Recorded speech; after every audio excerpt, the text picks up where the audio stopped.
Hello, this is Wicked Shrapnel, and I wanted to see if the iPhone could possibly replace the camera that I've been using since like 2014. So I've been using the Samsung NX1, which I think is a great camera. I've been shooting in 4K 30 for most of my videos, and I think the quality looks really good, but I've really not explored whether maybe the iPhone could possibly be better. So the iPhone can shoot in 4K, I think up to 4K 60. So this is the iPhone 14 Pro. And I do have like one of the smallest 128 gig version. So it still has enough storage to shoot, enough video for a YouTube video for me. I usually don't record very long videos. But I just wanted to test out like the different qualities. And also this could do ProRes. So I wanted to see if the ProRes is, better than the quality that I get out of my Samsung NX1. The thing is, it can only do 1080p 30 with ProRes.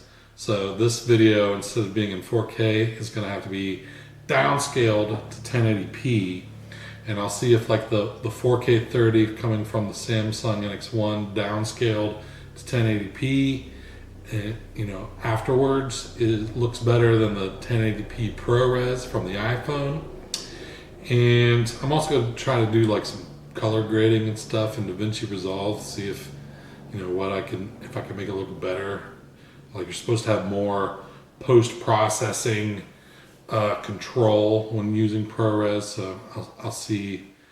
I just want to do a little comparison, see what I can get the best results out of, and I'm doing this for my own curiosity. And I've also been looking at like a Sony FX30 cameras and seeing if maybe I want to upgrade my camera, or if just using an iPhone's enough. Like, those things are like $1,800, so I don't know if it's really worth buying a new camera just to do YouTube videos when I'm getting like 300 views of video.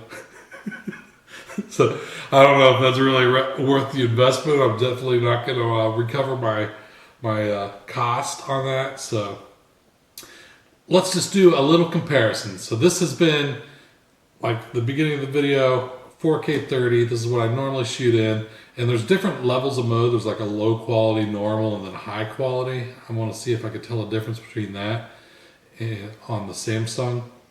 And then we'll check out the ProRes. So I'm going to switch over to the 4K high quality video right now on the Samsung and see if we can tell a difference. Alright, so this is the 4K high quality out of the Samsung NX1. It's actually called Pro. This is the Pro quality. So we could see if we could tell a difference between just the 4K normal quality. And I'm not sure what to do while I'm recording this, just to see a difference. But I'm going to put them side by side so we can kind of look to see if we can tell any difference.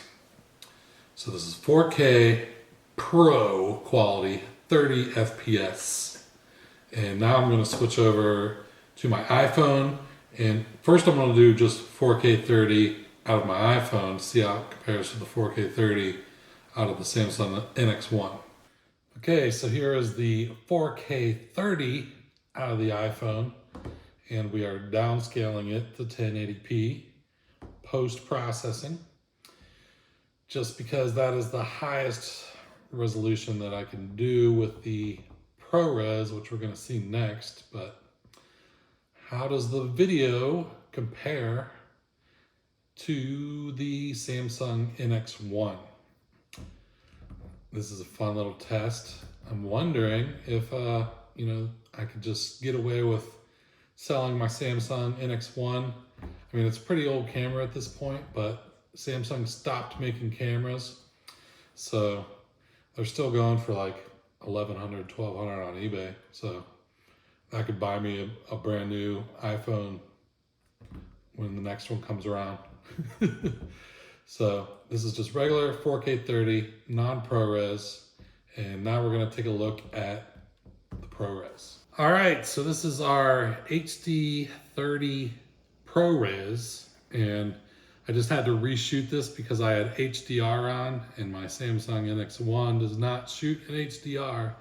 So this is non-HDR now, which will hopefully make it look better in my DaVinci Resolve. It was like all washed out, and I realized that that's what it was because sometimes I've like had HDR on a non-HDR monitor, and that's what it looks like everything, all the colors and brightness and everything's all messed up.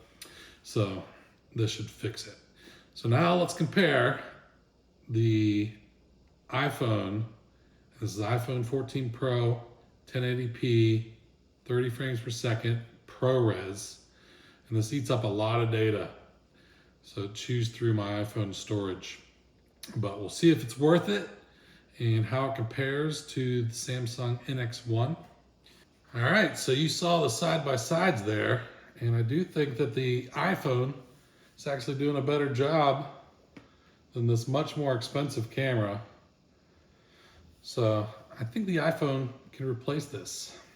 The files are going to be a lot bigger, but I don't make very long videos, so I don't think that'll be a big problem. I think the iPhone color was like more full, whereas the Samsung was, it looks like a little washed out in comparison. I could see a lot more details, like in the hairs in my beard and the imperfections in my face. It shows my aging process probably more accurately. Whereas the Samsung was a little bit softer, not as sharp. So I think that the iPhone could replace my Samsung NX1. So I might be putting this for sale sometime soon on eBay. And they don't make them anymore. Samsung don't make like professional or prosumer level cameras anymore. So you can't really get any firmware updates for it or anything. Whereas, the iPhone is always going to be coming out with new stuff and new updates and everything to make improvements. So what do you guys think? Does the iPhone in this ProRes look better than my Samsung NX1? I think it does. Just looking back at it while I was editing it. So this was a fun little experiment, and I think that the iPhone can replace this camera for my main camera making YouTube videos. So hope you enjoyed this little fun video. It was me exploring to see what the differences were, but I wanted to share it with you and hope you enjoyed it, and I'll talk to you later. Take it easy.